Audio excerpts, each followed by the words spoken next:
NEET 26 के बाद से ना मुझे बहुत बच्चों ने बोला कि भैया पेपर बहुत ही आसान था, मुझे सारे क्वेश्चन भी आते थे, लेकिन जस्ट बिकॉज़ मैंने एग्ज़ाम में अच्छे से टाइम को मैनेज नहीं किया ना, मेरे आते हुए क्वेश्चन छूट गए और मेरे अब बहुत लो मार्क्स आ रहे हैं। देखो, मॉक टेस्ट में टाइम मैनेज करना एक बहुत बड़ा स्किल है और अगर ये स्किल तुम्हें नहीं आता है ना, तो तुम कितना भी घंटे पढ़ लो, कितना भी थ्योरी पढ़ लो, नोट्स पढ़ लो, तुम्हारे at the end mock test में हमेशा लो मार्क्स आएँगे।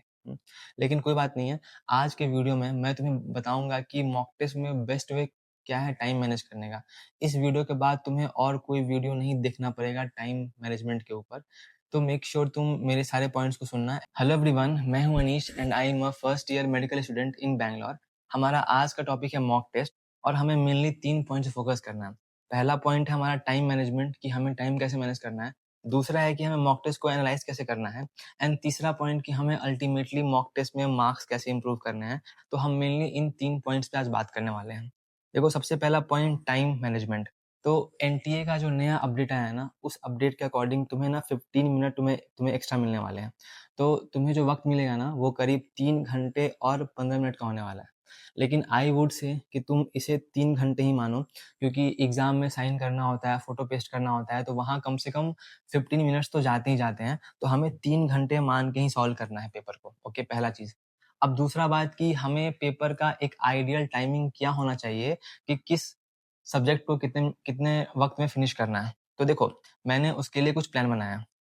हमारा अगर मानो तुम्हारे पास कोई मॉडरेट पेपर है, जो कि नहीं बहुत टफ़ है, नहीं आसान है, तो उसमें हम लोग को बायोलॉजी करना है 40 मिनट्स में, ऑर्गेनिक, आईओसी, फिज़िकल हमें करना है 45 मिनट्स में एंड फिज़िक्स हमें करना है 50 मिनट्स में। ये होगा हमारा राउंड 1। देखो, राउंड 1 में क्या करना होता है ना, हमें सारे ईज़ी और मॉडरेट क्वेश्चन करने होते हैं। हम राउंड 1 में कभी भी टफ़ क्वेश्चन नहीं अटेम्प्ट करते हैं। उससे क्या होता है ना कि उस क्वेश्चन में वक़्त भी जाएगा और हमारा जो स्पीड है ना, वो खराब हो जाता है फिर।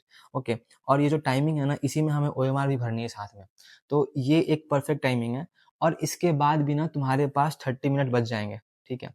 और उस आधे घंटे में क्या करना है ना कि जो भी टफ़ क्वेश्चन हमने लेफ्ट किए थे राउंड 1 में, हमें उनको सॉल्व करना है और साथ ही में उनकी ओएमआर फिल करनी है।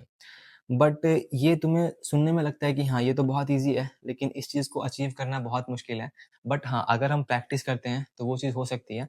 Now I will teach you कि हाँ, इस चीज़ को हमें आखिर अचीव कैसे करना है।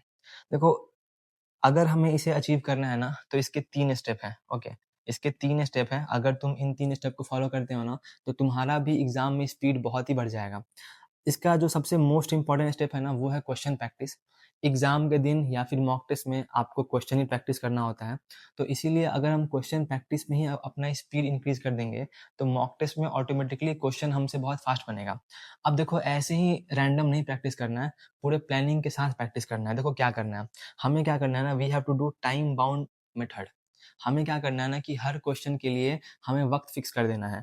लाइक बायोलॉजी में हमें हर क्वेश्चन को बस 20 सेकंड देने हैं।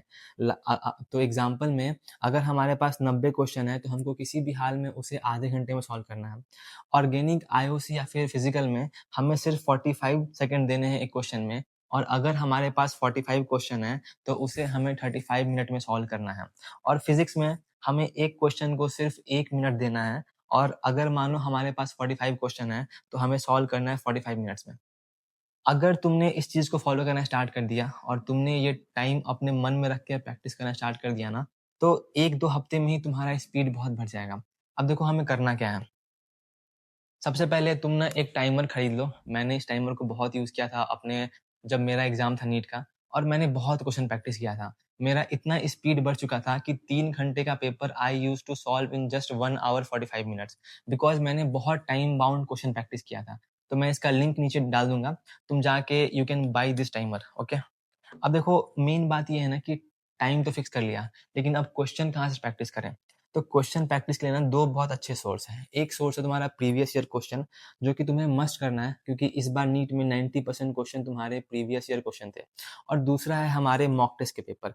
अब देखो, प्रीवियस ईयर क्वेश्चन में क्या करना है, मानो कोई चैप्टर है फिजिक्स में, वहाँ पे 100 क्वेश्चन है, तो तुम ना टाइम फिक्स करना कि मुझे 100 क्वेश्चन ना 100 मिनट में ही बनाने हैं, मुझे एक्सीड नहीं करना। और जैसे ही 100 मिनट पूरेंगे ना, तुम पेपर छोड़ देना मत, तुम अपना कॉपी छोड़ देना कि जितने क्वेश्चन बने ठीक है, जो नहीं बने कोई दिक्कत नहीं है। ओके, ये हो गया अपना प्रीवियस ईयर क्वेश्चन। दूसरा हो गया मॉक टेस्ट। देखो, अगर तुम्हें मॉक टेस्ट का पेपर पूरा नहीं सॉल्व करना, कोई दिक्कत नहीं है। अगर तुम चाहते हो कि इसे as a question practice use करना, वो भी एक अच्छा आइडिया है। तो तुम क्या कर सकते हो, मानो कोई मॉक टेस्ट का पेपर है, उसका जो बायोलॉजी का पार्ट है, उसके तुम 90 क्वेश्चन उठाओ and target and timer fix करो कि मुझे ये 90 क्वेश्चन सॉल्व करने हैं आधा घंटा में। ओके, तो हमें वही करना है। पहले मन में एक टाइम फिक्स करना है एंड टाइमर लगाना है एंड खुद को ट्रेन करना है बार-बार कि हमारा ब्रेन उस वक़्त में ही उतने क्वेश्चन को सॉल्व कर सके।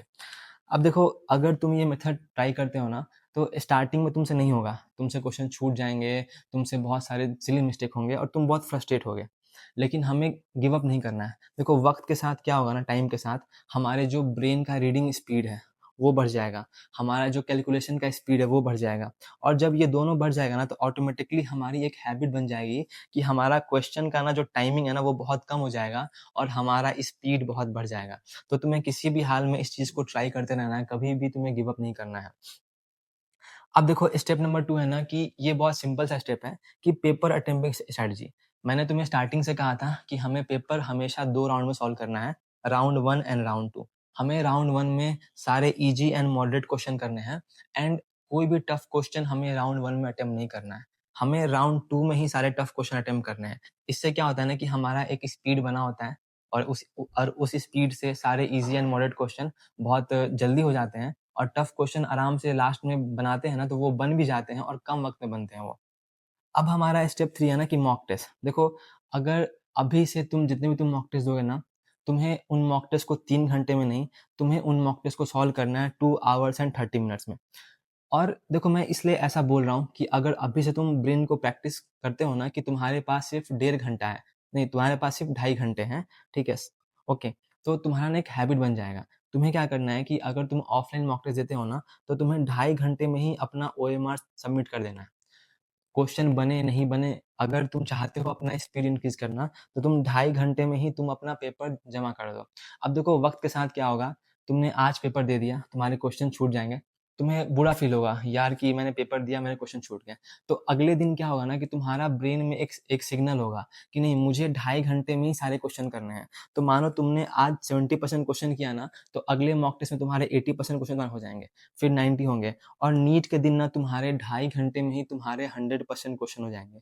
क्योंकि प्रैक्टिस से कुछ भी पॉसिबल है। Practice makes a man perfect. और हम अगर इस टाइम में इतना खुद को ट्रेन करते हैं ना, तो हमारे ब्रेन का एक स्पीड बन जाएगा कि हम कोई भी मॉक टेस्ट का पेपर 2.5 घंटे में ही सॉल्व कर सकते हैं। ठीक है? हुँ? तो ये था अपना टाइम कैसे मैनेज करना है, इसे फ़ॉलो करना। और अगर तुमने इसे लगातार फ़ॉलो किया 2-3 हफ्ते, ट्रस्ट मी, तुम्हारा स्पीड बहुत बढ़ जाएगा। मैं झूठ नहीं बोल रहा हूँ, मैंने भी जो खुद के लिए फ़ॉलो किया था, मैंने तुम्हें बताया है और तुम भी इसे एकदम फ़ॉलो करना। दूसरा है ना कि आखिर हम मार्क्स कैसे बढ़ाएँ? ठीक है, टाइम मैनेज हो गया, लेकिन आखिर मार्क्स कैसे बढ़ाएँ? मार्क्स बढ़ाने का जो बेस्ट चीज़ है ना, वो है पेपर को एनालाइज़ करना। अब देखो, एनालाइज़ में बहुत बच्चे कन्फ्यूज़ करते हैं कि एनालाइज़ करने का बेस्ट वे क्या है? तो उसका ना 3 स्टेप्स में तुम्हें एनालाइज़ करना है। पहला स्टेप, तुम जैसे ही मॉक टेस्ट देके आते हो ना, वहाँ पे ना 2 क्वेश्चन्स होंगे। पहला क्वेश्चन जो तुमने अटेम्प्ट किया होगा लेकिन तुमसे गलती हो गई, नेगेटिव क्वेश्चन। एंड दूसरा कि जो क्वेश्चन तुमने छोड़ दिया होगा। जितने भी क्वेश्चन तुम्हारे नेगेटिव हुए हैं ना, एक बार तुम उसे फिर से बनाओ और अगर नहीं बनते हैं, उसके बाद देखो सॉल्यूशन कि आखिर ऐसा क्या था कि तुमसे ये क्वेश्चन गलती हो गया। अब दूसरे क्वेश्चन है जो कि जो तुमने लेफ्ट किए होंगे। तो जो भी लेफ्ट क्वेश्चन होते हैं ना, तुम्हें क्या करना है कि एक बार जाके देखो नोट्स में कि आखिर तुम्हारे नोट्स में ये क्वेश्चन था, नहीं था। अगर नोट्स में है तो नोट्स से पढ़ लो और फिर से खुद से अटेम्प्ट करो। अगर नोट्स में नहीं है ना, तो फिर जाके तुम्हें उसका सॉल्यूशन देखना है। तो ये हो गया अपना आफ्टर मॉक टेस्ट। अब अपना सेकंड पॉइंट है ना, वो है मिस्टेक नोटबुक। जो भी तुमने मिस्टेक किया ना अपने मॉक मॉक टेस्ट में, तुम्हें उसको शॉर्ट फॉर्म में लिखना है कॉपी में और उस कॉपी को हम लोग बोलते हैं मिस्टेक नोटबुक। और तुम्हें उस कॉपी को बार-बार रिवाइज़ करना है। ये हो गया सेकंड स्टेप। अब थर्ड स्टेप ये है ना कि तुमने मानो मॉक टेस्ट दिए, तो तुम्हें कुछ आइडिया होगा कि ये मेरा एक वीक एरिया था। तो तुम्हें क्या करना है ना कि उस टॉपिक को जाके अपने नोट से पढ़ना है और उसके थोड़े बहुत क्वेश्चन लगाना एंड तुम्हें उसको स्ट्रॉन्ग कर लेना है। तो अगर ये तुम 3 स्टेप फॉलो करते हो ना एनालिसिस के लिए, तुम्हारे मार्क्स ऑटोमैटिकली बढ़ जाएँगे। बट अगर तुम चाहते हो कि तुम्हें और अच्छे से जानना है पेपर को कैसे एनालाइज़ करते हैं, तो मैंने एक पूरा वीडियो बनाया है, जहाँ मैंने पूरे अच्छे से बताया है मॉक टेस्ट हाथ में लेके कि कैसे एनालाइज़ करना होता है। तो you can also watch this video. अब देखो, एक इम्पॉर्टेंट चीज़ है, हमारे पास ना करीब 1 मंथ बच गए 30 डेज़, लेकिन अभी भी तुम मन लगा कर नहीं पढ़ रहे हो, तुम्हें पता नहीं है कैसे पढ़ना है, तुम बहुत बस ऐसे ही पढ़ते हो, जो मन में आया पढ़ लिया। तुम बहुत कन्फ्यूज़न में रहते हो कि मॉक टेस्ट कहाँ से करूँ, क्वेश्चन प्रैक्टिस कहाँ से करूँ, रिवीज़न कैसे करूँ? तो तुम्हें हेल्प करने के लिए ना I have something called S NEET. अब देखो एस नीट में क्या है ना कि मैं अनीश खुद तुम्हें पर्सनली गाइड करता हूँ। आई टॉक टू यू, और जो भी मुझे लगता है ना कि हाँ, ये हमारे वीक एरिया है, यहाँ हमारे मार्क्स नहीं आ रहे हैं, हमें कैसे इम्प्रूव करना है।